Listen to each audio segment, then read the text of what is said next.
wasp, Pucky. Mercian's soldiers then shackled me, rode me blindfolded to the River Wash, and told me plainly, start anew elsewhere or face death.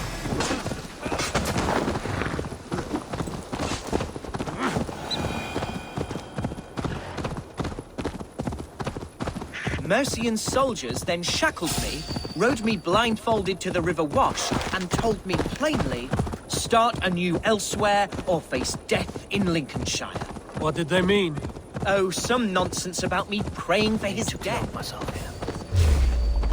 The city of my birth, the cauldron of my present sorrows.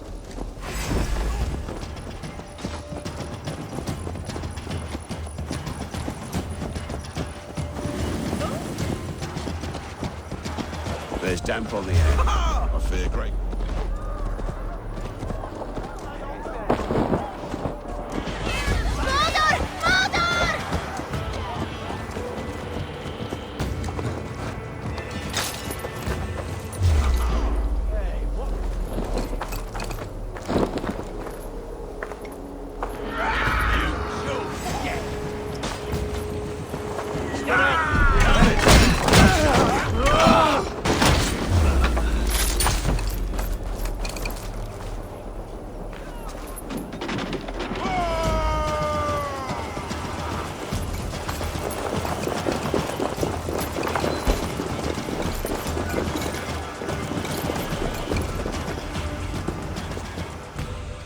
Hunwald!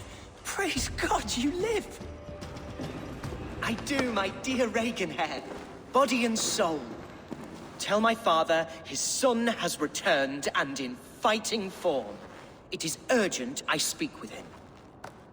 I'm sorry, Lord, but your father has been taken. Taken? When?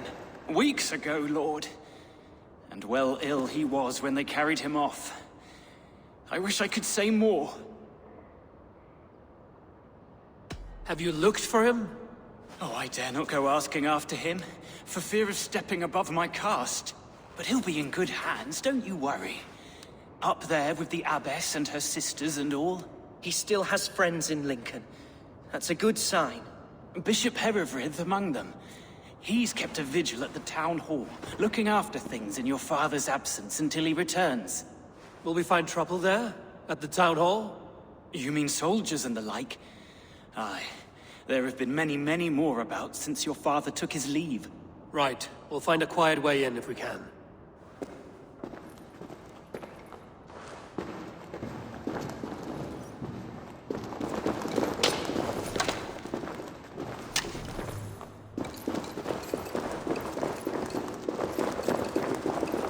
Who was that fellow?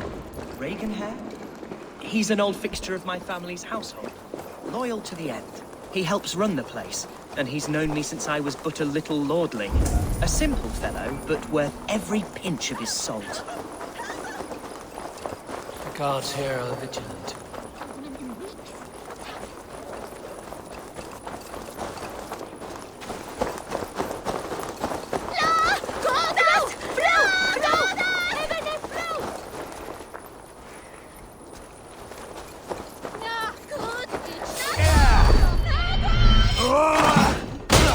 Halt!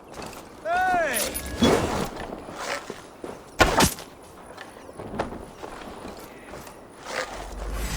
You're dead!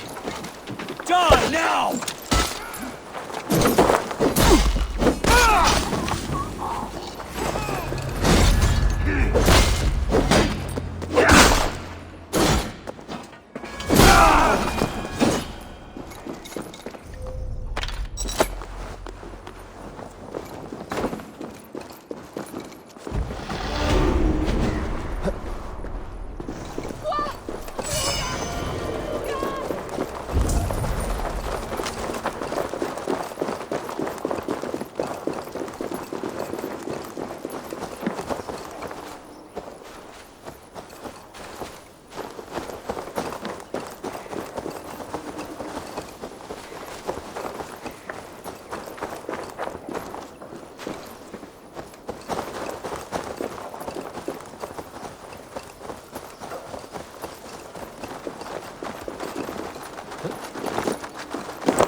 Lincoln seems a good place to trade. Does it? The market is flush with goods. Yes, it must be. Growing up, we never wanted for anything in my father's home. Bread, poultry, field fruits of all manner. I suppose this is where our servants purchased them. Lincoln's boon was ours as well. How often did you leave your house, Hunwald? Oh, from time to time. Yes.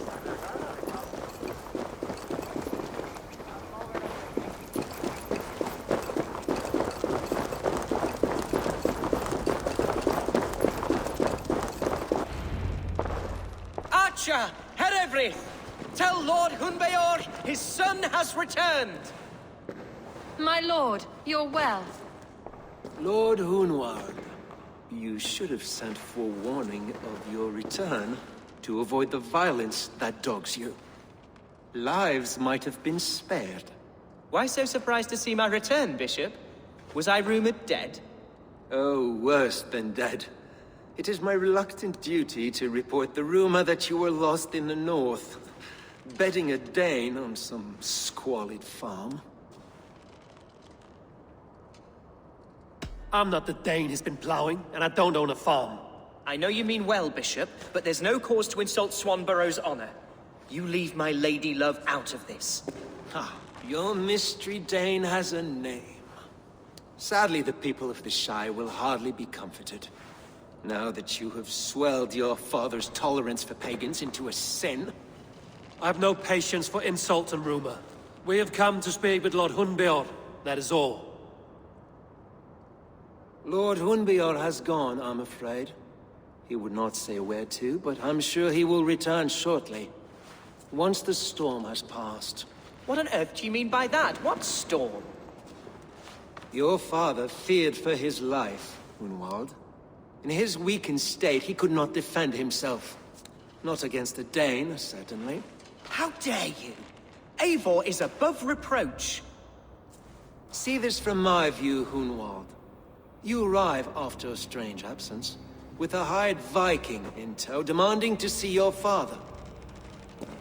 This does not, in my estimation, imply benign intentions.